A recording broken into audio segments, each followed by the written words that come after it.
Good morning, and thank you for joining us today for the Wisconsin Department of Revenue My Tax Account Annual Refresher webinar.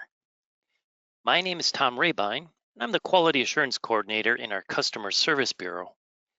I'll be presenting today along with Nicole Buchholz, a Business Tax Specialist in the Customer Service Bureau.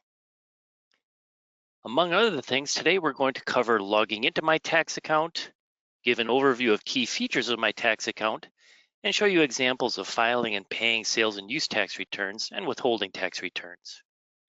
And since it's January, we'll also walk through an example of filing a withholding tax reconciliation along with a W-2 and 1099 on my tax account. If you have any questions during today's webinar, please type them in the questions pane and an agent will reply to you individually throughout the webinar. If you have questions in the future or have questions that may require more time to research or answer, please go to our website or call or email the Wisconsin Department of Revenue Customer Service Team. A recording will be available on the Wisconsin Department of Revenue training page shortly after the webinar. We've planned this webinar for about an hour, so let's get started. For today's webinar, we'll be working in a training and testing environment, and there may be some differences in screen appearance. Please be aware if you're working along in my tax account, you're in a live environment, and we ask that you don't submit any returns or requests that you complete in this webinar. If you accidentally submit a return or request, please contact customer service at 608-261-5338 for assistance deleting the return or request. Before we begin, we'd like to point out some helpful resources you can access from the login page. First, you can ask Dory, our chatbot assistant, a My Tax Account question.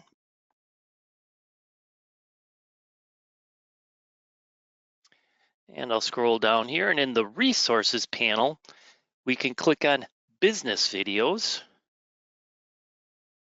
And here the videos will range from general, such as an overview of my tax account, to specific, such as how to file and pay sales and use tax. Let's head back to the home page.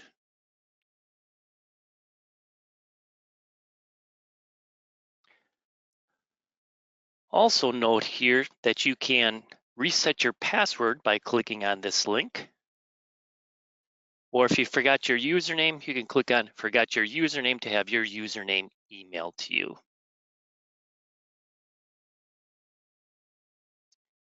All right, let's log in.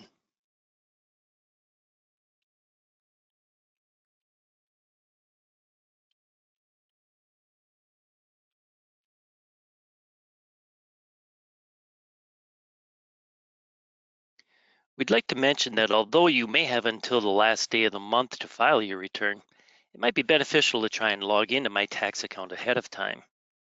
That way, if you have any difficulty with receiving a security code, you then have time to resolve any issues before filing and paying taxes. Internal servers and the security settings of your business email system may delay or even prevent you from receiving the security code via email. If your business has such email filters, you'll want to add MTA support at wisconsin.gov as a trusted email address. Contact your computer support area or your email provider for assistance. That email address again is MTA support at wisconsin.gov. Please don't send questions to this email address as this email box isn't monitored for responses. It's only used for electronic delivery of security codes. Now, if this would be your first time logging into my tax account, you would now be asked to set up a delivery method for your security code via text, email, or an authenticator app. If you have it set up to receive your security code as text or email, the default will be to send it via text. But if you do wish to receive an email, click on the More Security Code Delivery Options link, and you can receive that security code via email. Prior to clicking Confirm after entering our security code, we're going to check the box to trust this device. By doing so, a subsequent entry of a security code wouldn't be required unless you log in with a computer that you've never used before or you've deleted your cookies. For testing and training purposes, we have a populate button to automatically enter in a security code. You would not have that option. You would enter in the actual security code that you receive via Authenticator app, text, or email.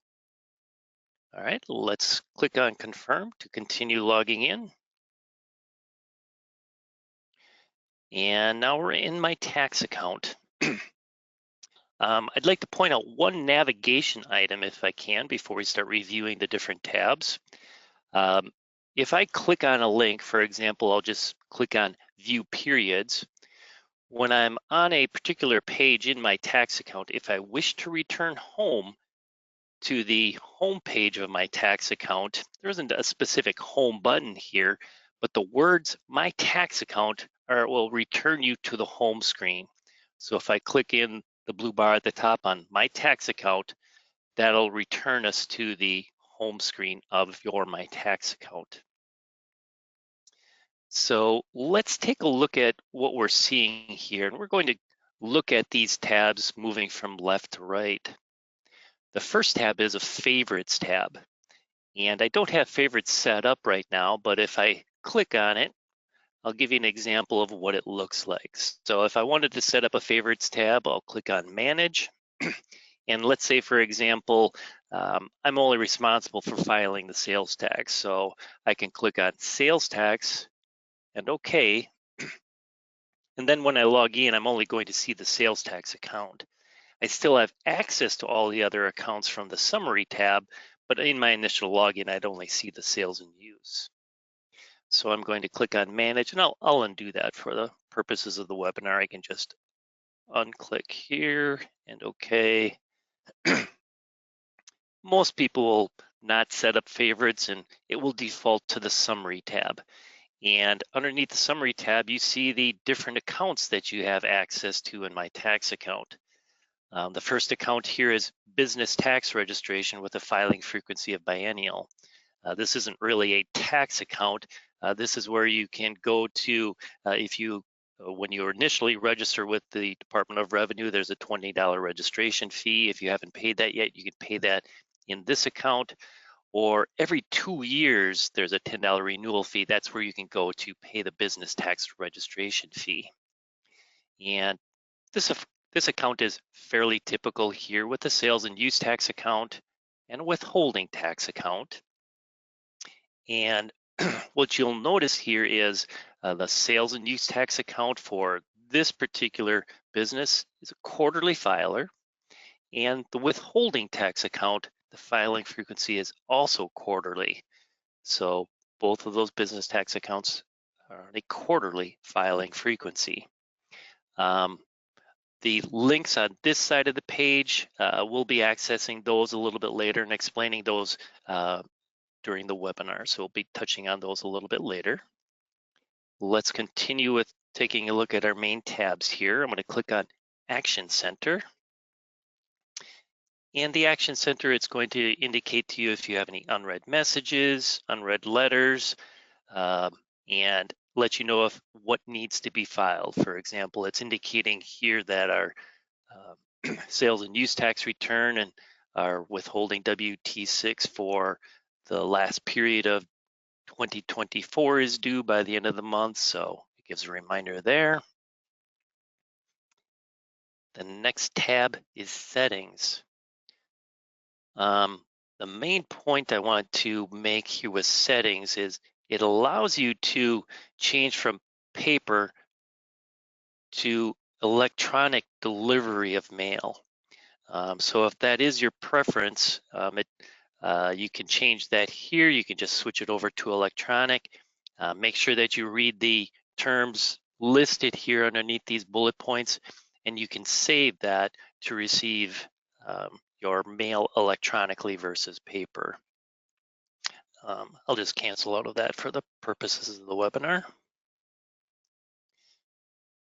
And the next tab over is the More tab.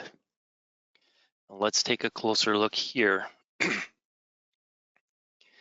So the first panel is payments and returns, and the first link there is manage payments and returns, and I'll click on that. While this page looks like it's where you would go for filing return, it's actually more useful for researching past payments or returns. We'll recommend for filing and paying a return to click on the specific account to file, and we'll look at an example of that in a few moments when we file the sales and use tax return.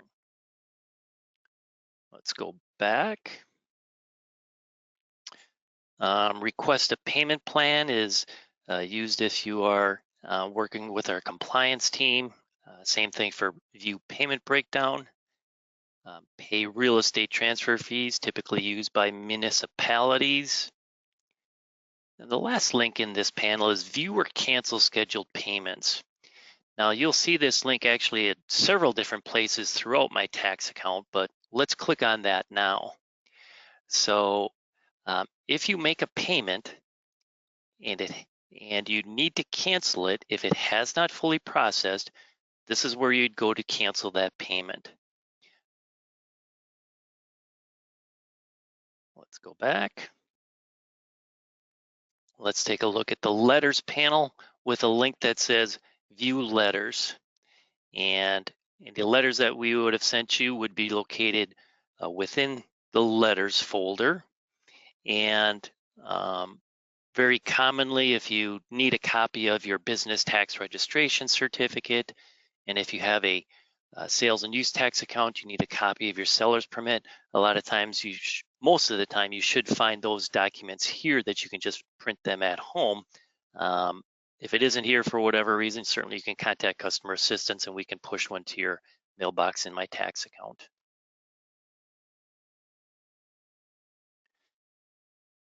In the messages panel, we can take a look at the view messages link, and you'll see the different messages that you've been sent from us. And then you have a manage email subscriptions link. So you can let us know how you want to receive your notifications and on what topics.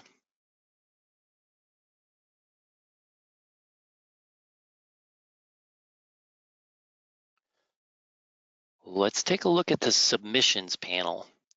And there's one link there, and the link says search submissions. And what this will allow you to do is to view any processed or deleted submissions, but it'll also tell you if you have any saved submissions that will show up as a draft. You would have a draft tab here. Or if you just submitted a return or a payment, for example, then there would be a pending tab showing that would show you a pending submission so you could delete a return, for example. Let's go back.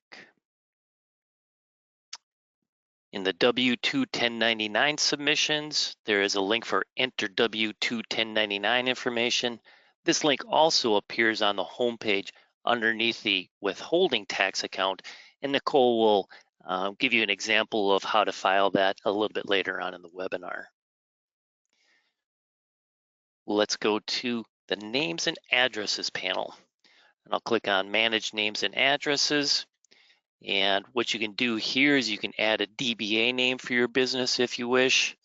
And if I click on the addresses tab, you'll be able to update either a location or a mailing address for the business as well. All right, let's return to the home page by clicking on my tax account. And now we're going to take a look at an important link called Manage My Profile. Let's click on that. And it defaults to the Profile tab. And the Profile tab gives you the information that you'd probably expect from any online type of account that you might have. So it'll confirm your username. Here's your name that you have that you're using for the My Tax account, which is updatable. This is the profile where the profile email address is. It's important to keep this updated for receiving any notices or letters from us. So if this does change, please click on change email and get this updated as soon as you can. The phone contact, here's where you can change your password if you wish, or update your secret question. And if your email address or your phone number changes for receiving that security code for logging in, I'll click on change two-step settings. This is where you would go to update that information. There isn't a change button here, but you would click on the X, delete the old phone number, and then it'll prompt you to enter in a new phone number for receiving text messages or the security code. Same thing for email if you wanted to get an email with that security code. Let's go back to manage my profile. The next tab is Action Center, and we kind of took a look at that already. It'll give you your unread messages. But let's click on the More tab and manage my profile, and there's a lot of information there.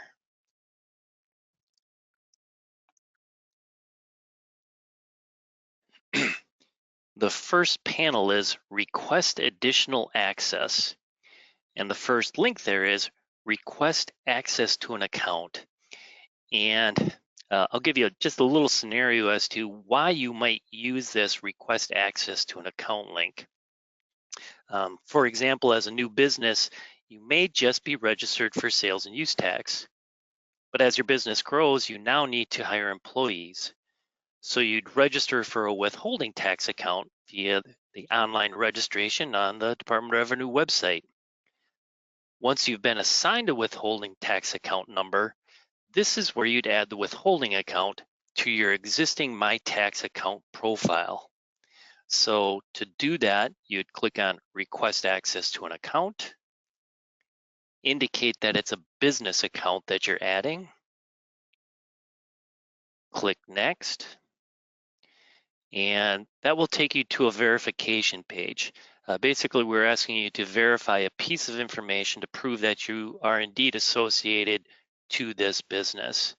So in our example, where we currently have a sales tax account, I'll be able to choose that, and I'll verify a piece of sales and use tax information. And that piece of information, I could enter a total tax due from a prior return. And I'll click on this info link here. More specifically, the amount should be one of the 3 most recently filed returns is what we'd be looking for as a verification item. So once you entered in that amount and click Next and Submit, you'd have access to the withholding account immediately or any additional business tax account. The other option, instead of entering a total tax due from a prior return, is to enter in a letter ID from a notice that we have sent you. And I'll click on the info link again. And in most cases, it's really going to be, we're asking for one of 2 pieces. There are a number of different letters that you can use, but most commonly, you would have received a business tax registration greeting letter when you originally registered with us. You can use the letter ID from that. Or if you, for example, you have a notice of estimated tax, you can use a letter ID from that as verification. Once you enter in that letter ID, click Next and Submit, you would again have access to additional business tax accounts. All right, let's go back to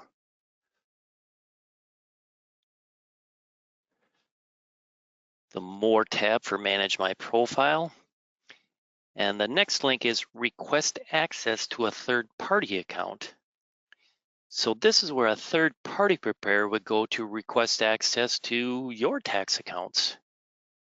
But this could also be used by individuals that own multiple entities and would like to manage all of the entities under a single My Tax account profile.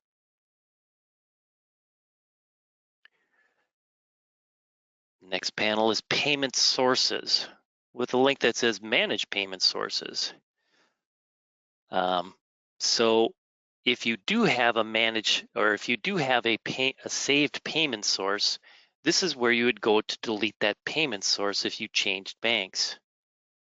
You can add a payment source here too, but most of the time that will be done when you make the first payment, and we'll look at an example of that when we pay the sales tax from the return we file.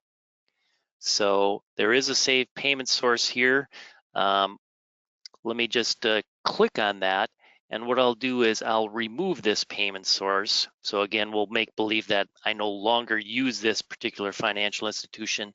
And then when I file and pay the sales tax, I'll enter in a new financial institution's information. So I'll remove this payment source. Yes, and it has been removed. So this is where you can go if you do indeed change banking information. Let's go back. The messages panel, we've already looked at those links, so we won't hit those again. But let's go over to the Manage Access panel. And the first link there is Manage My Access. And when I click on that, it basically just tells me that I have access to these 3 accounts, which we kind of already know. I could delete access to any one of those accounts. But the main piece of information here is it says that I'm the master account user. Each business will have one master account user, and the rest of the users will be account managers. And if I go back to the Manage My Profile page, if you're an account manager, you wouldn't actually see these next 3 links here because the master account user has more access to manage third-party accounts or account managers that have access to business tax accounts for the business. Let's take a look at Manage My Users Access. I'll click on that. This function really would only be used by like a larger accounting firm. As an example, if you have 50 employees servicing 1,000 client accounts, they could create groups of clients and assign those groups to specific employee user accounts they create. So not used by the average user. Let's click on Manage Other Users Access.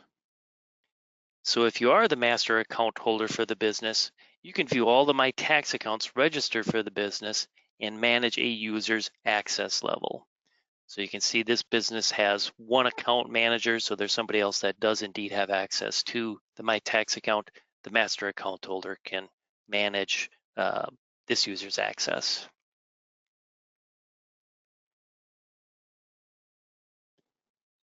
And then there's Manage Third-Party Access. So again, if you're the master account holder for the business, you can manage the access for third parties that have access to your accounts.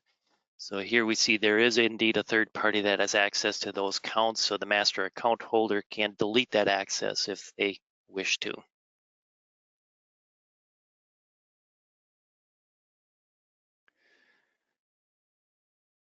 If you're no longer going to be using My Tax account, you can click on Delete My Profile. That's where you'd go to basically cancel any access.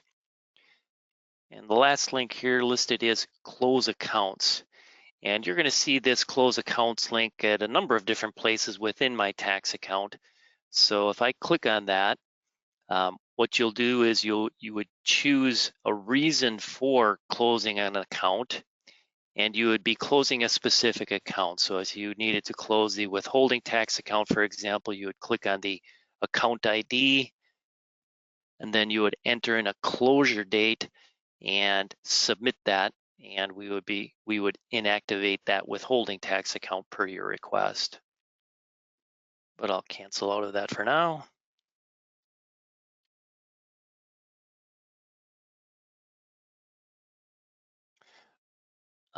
The search submissions link, we've already looked at that. And log-on activity, I'll click on that quickly. This basically just gives login information or activity on your profile. All right, let's head back to the home page by clicking on My Tax account. All right, now let's take a closer look at the sales and use tax account. And in the sales and use tax account, you'll see a link for File, Pay, View Returns. We've already seen these three links, so we're not going to touch on those again. But the File, Pay, View Returns link is the important one where you'd go for filing your sales tax. So I'll click on that. And before we file, I'll point out a few links in the upper right-hand portion of the page. One of those is filing and payment history. So if I click on that, it's going to give the history for this account. So if you go back, it would go back as far as you are filing sales and use tax. So if you wanted to see a breakdown of all your sales and use tax returns for tax year 2021, you can put in a start date, end date, and see just those returns and payments, for example. Let's go back. View account attributes gives you the basic facts about the account, the 15-digit account number, the account start date, and the filing frequency. And the appeal link, if for whatever reason you get a late filing fee, for example, here's where you can go to file an appeal electronically right from my tax account, which will be the easiest and quickest. Here's that close account link again. And here's a link for request extension to file. Keep in mind two things when filing for an extension. The request needs to be done prior to the due date, and the payment is still due timely. And the last link is view or cancel scheduled payments. We saw that earlier. You can go there. If you have a pending payment that you wish to cancel or cancel and redo, you would go here. All right, I think we're ready to file an ST12 return, which is the name for our sales and use tax return. You'll notice since we're a quarterly filer, we've already filed for the first 3 quarters of 2024, and the 4th quarter is due by the end of January. So I'll click on File Now for the last quarter of 2024.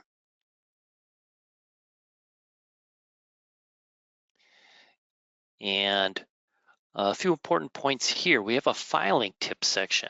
So you have resources right from the filing page. The ST12 video link will take you to that training video on filing a sales and use tax return.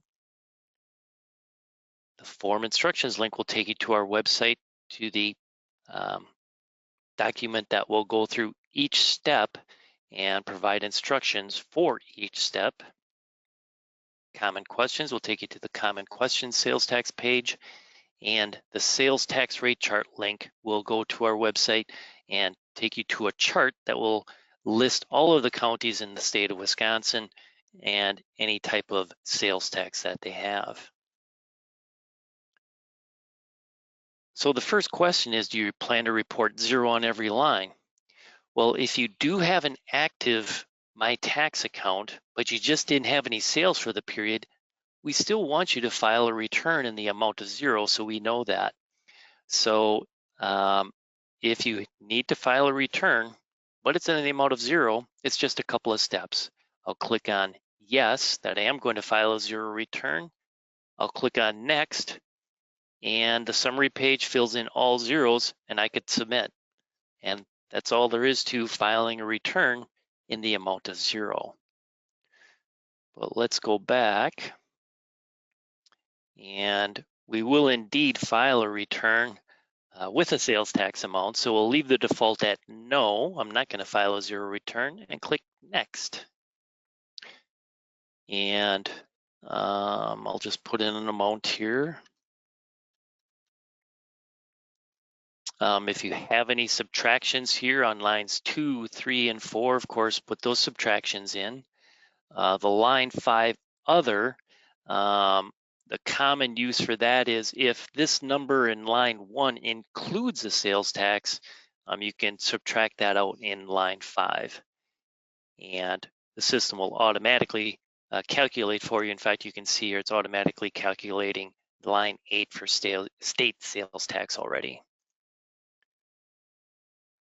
That's looking good, so we'll click on Next.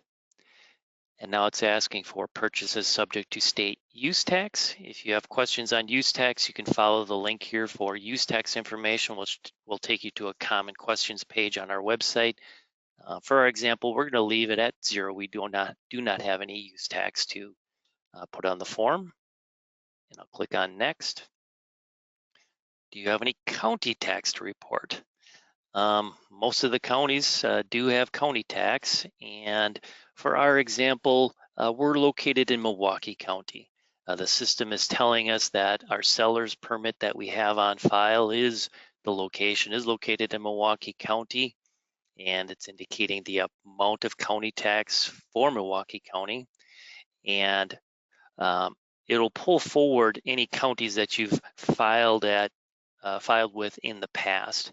So the last return we filed, we had Milwaukee County tax, so I don't have to find that. It just remembers that. But if I need to enter more counties, click in the box underneath the last county here, and I can go ahead and I can choose any county that I want and continue adding counties that I might have to remit sales tax for. So, but for our purposes, we'll just stick with Milwaukee County and we'll put in the amount of sales. Let's just say all of our sales were in Milwaukee County. So I'll put that same number here. Same thing, we'll leave the use tax at 0 and we'll continue. And do you have any city of Milwaukee tax to report? The answer is yes. So since we're in Milwaukee County, odds are we're going to have City of Milwaukee tax to report. So I'll choose yes.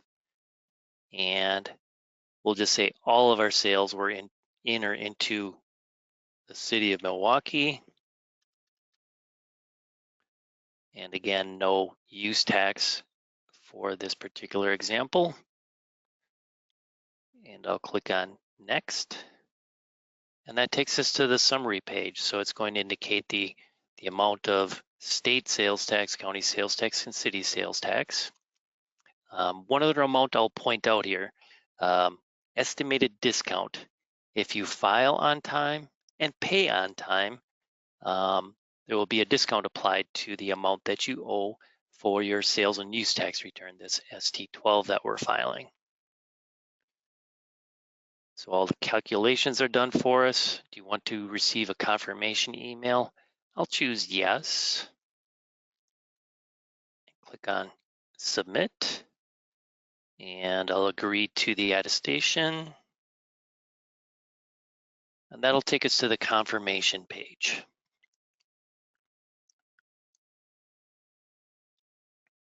So we did receive a confirmation number. However, we haven't made a payment yet. For sales tax, you'll receive 2 confirmation numbers. One of those confirmation numbers will be for filing the return for the ST12 we just filed, so we're halfway there, but we do need to make a payment. So what I'll choose here is the next step, which is make a payment. For which account we're filing sales tax, so I'll choose sales and use tax. And next. Would you like to make it for a specific tax year period? I'm going to say yes, because I do want that payment applied to period end date December 31st, 2024, which is the last quarter of 2024. That's just what we filed for. It is not an amended return payment, so we'll leave the default at no. And let's click next. It pulls forward the amount that we would be paying, and there's 3 options here. So bank account, there aren't any fees available there because we'll pull the payment from a checking or savings account. The other option is pay by credit card or PayPal or Apple Pay. You could click that if you wanted to. There would be fees involved choosing other payment methods. And the third one is create printable voucher. And if you choose this option, once you submit it, you'll be able to print a voucher. And with the voucher on the document that you print out, you would be able to mail in a payment if you wish. But in most cases, most people choose the bank account option and pay electronically. So I'll click next. And in our example, I deleted the other payment source. So what I'm going to do first is I'm going to add payment source information. For the purposes of our training and testing system, I can click on populate a routing number. Of course, in the real world, you would need to enter in the bank routing information. And I can just put in a fictitious account number here for training purposes. I'll indicate it as a checking account. And now it's going to ask me if I wish to save this. And yes, this is my new banking information, so I'm going to choose yes. And I'll save that payment source. And I'll move over to the payment panel. Now, the default here is it'll put in today's date, but if I wanted to, I could have this payment come out in the future. It's not due until January 31st, so I could put it on any of these dates and still be timely. But I'm gonna, for the example here, I'll just choose today's date and I'll confirm the amount.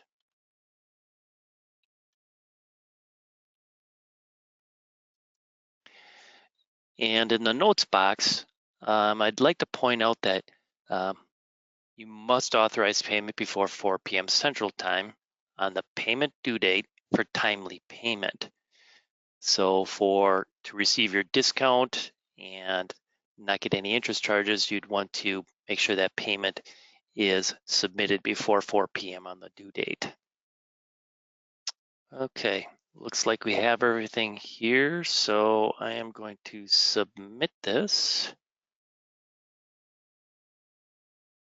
And now we have our second confirmation number. Again, for sales tax, you'll get two confirmation numbers, one for filing the sales and use tax form, the ST12, and then a second one for making the payment. So that's what I have for sales tax. So I'm going to turn it over to Nicole to talk to you about withholding tax. Thank you, Tom. Now we'll look at filing a WT6 deposit report and the annual WT7 annual reconciliation. From the home page, click File, Pay, View Returns for the withholding tax account. If you're an annual filer for withholding tax, you're not required to file WT6 reports during the year, so you can just file the WT7 at the end of the year without filing a WT6 report. In most cases, you'll want to file and pay the WT6 by locating the File WT6 Return option listed on this page. If you need to file a WT6 with a zero amount, you can click Yes for the first option and continue. We'll enter an amount for withholding. If you're just filing without making a payment, you can choose No option for making a payment. In most cases, a payment is made while filing, so we'll continue to file and pay by clicking the Next option. We always, on our end, answer yes for receiving that confirmation email, but that is just an option, and you can click Next. In our example, we're going to choose Bank Account, but let's take a look at the other two options first. To pay by a different method, such as a credit card, you'll need to submit the return and then choose Make a Payment from the confirmation page to pay by credit card. To mail a payment, you'll need to submit the return and then choose Print Voucher from the confirmation page. For payment, we'll use the saved payment source from paying the sales and use tax.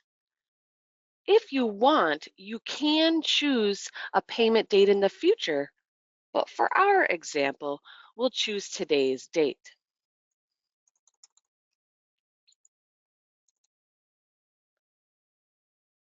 And then we'll hit submit. We'll always agree to the attestation. And now we're at the confirmation page.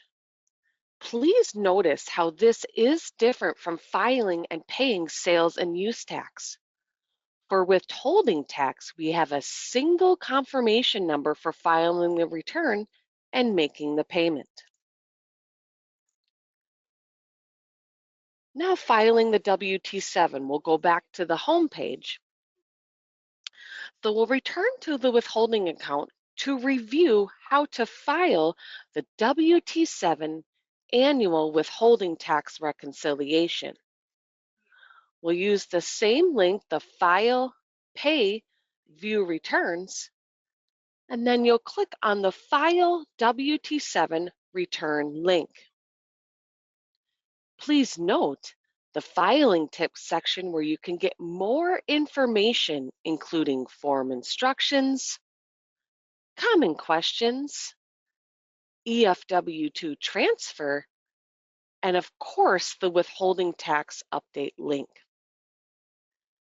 Your 2024 W-T7 annual withholding reconciliation and wage and information statements are due January 31st of 2025. First, let's discuss the scenario where you have no withholding tax to report on your W-T7 reconciliation, but have W-2s to report. For this scenario, you'll want to answer no to the question, do you have Wisconsin withholding to report? You'll submit the W-T7 with 0 amounts. We still need the W-2s, and you can submit them to us from the My Tax account from the W-2 1099 entry link on the home page. We'll show you that in a few minutes. Before we continue, let's discuss the submission of W-2s and 1099s for Wisconsin. If you have 1099s with Wisconsin withholding tax, you would report those on the W-T7. If you have 1099s to submit to us that don't have withholding, don't report those 1099s on the W-T7. Please only list information returns on the W-T7 withholding reconciliation that have Wisconsin withholding tax. We do still need those information returns. However, they just don't need to be listed on the W-T7. If you have W-2s or 1099s that you need to submit to us that don't have withholding, we'll show you how to do that a little later. If you have further questions, please use the links in the filing tips section on this page or call customer service at 608-261-5338 for more information. For now, let's keep our example simple and file a W-T7 with a single W-2 with withholding. The first option here is to key in the W-2 right now while we're filing the W-T7 by checking the My Tax Account box. The second option is via file transfer. Please note, you'd select file transfer if you've already entered the wage and information returns using the Enter W-2 1099 information link prior to filing the W-T7. Otherwise, you would select File Transfer if you're going to upload an electronic file to us. If you need further assistance or have additional questions about electronic file transfers, click on the EFW2 File Transfer link on this page. If you have 9 or less than a single type of information return, you can mail them to us without penalty, and you would select the paper option here.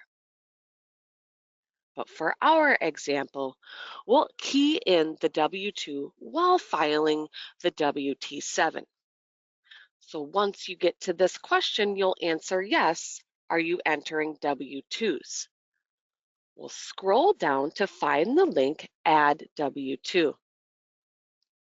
And then we'll fill out all the information for your W-2, your employee's W-2, including the social security number, name, the street address,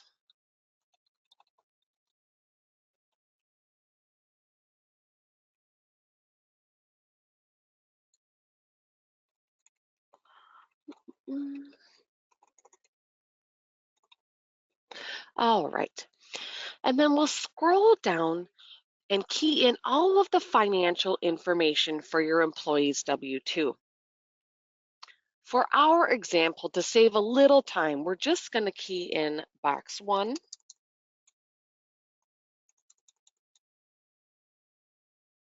and we'll scroll down and enter the state wage information section, where we'll enter the most important information on the W-2, the state wages, and the state income tax. Now we'll click the Add button once completed. But from here, we can click the pencil icon, where if we need to edit the W-2 we just entered, or we can click the double paper icon to copy the previous W-2, or we have an option to click the X icon and completely delete the W-2. If we had additional W-2s to key, we could click Add W-2. But for our purposes, we only have one, so we will click the Next button. We don't have any 1099s with withholding to report, so we will click Next through the 1099 Miscellaneous, the 1099 NECs, and the 1099R sections. Now, because we chose to key in the W-2s in the My Tax account, lines 1 through 5 are already pre-filled for us based on the information we entered in the previous steps. So we can scroll down and key in our withholding for each quarter. Once completed, we'll hit the Next button. And because our withholding payments throughout the year match the withholding on the W-2, the W-T7 reconciles and we do not have an amount due. Please note that the annual filers will have an amount due on this page because they haven't made any payments throughout the year. You can decide if you want to receive a confirmation email, of course, and click Next. Now here we see a summary of the W-T7 we just completed. If everything looks correct, we can click the Submit button. Of course, agree to the attestation, and then we'll be taken to our confirmation page. But now we'll go back to the home page. And from this section, we'll click on the Enter W-2 1099 information link that we were talking about previous. So if you need to report W-2s or 1099s without withholding, or file a corrected W-2 or 1099, you can do that by using this Enter W-2 1099 information link. This tool can be especially helpful for those of you that don't have a withholding tax account with us, but need to submit W-2s or 1099s to the department that don't have Wisconsin withholding. Keep in mind this satisfies the state filing requirement, not the federal filing requirement for information returns. We'd also like to note these forms are not printable. Let's see what it looks like to key in a 1099 NEC. We'll enter in the year, and we'll keep this question no since we are not entering any corrected returns. And we'll click next until we do get to the link Add 1099 NECs. We'll click on the link, and just like the W-2, we will start keying in the recipient's information.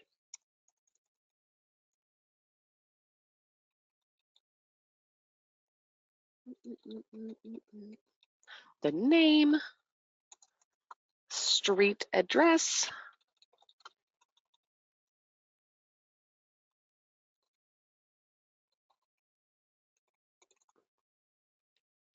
then, just like the W-2, we'll enter the financial information for the form.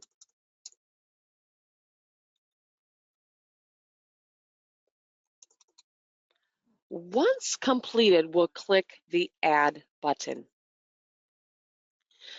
Now, if you have several forms to key in, or if you get interrupted while working on this, you can click on the saved draft and continue editing, which will save a draft of your entries in case you have to take a phone call or the app simply times out.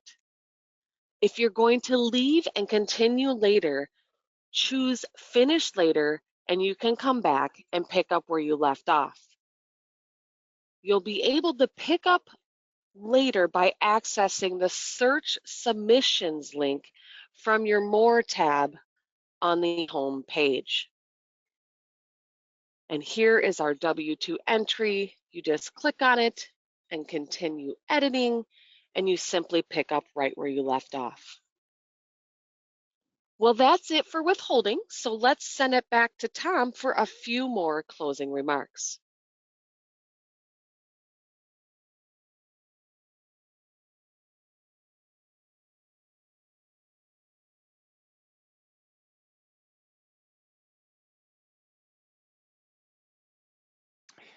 Thank you, Nicole, and thank you to everyone for joining us. If you do have any more questions, please use the contact information on the screen. We'll stick around for a few minutes to finish answering the questions in the chat queue.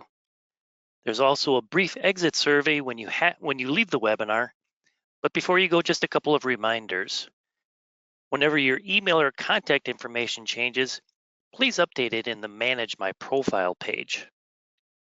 Please don't share your login information or password with any other My Tax account users. If you want another person to have access to the business tax accounts, please have them register for their own My Tax account. A recorded version of this webinar will be available shortly at our training page. Feel free to share it with colleagues who could not attend the webinar today. Thanks again for attending, and have a great day.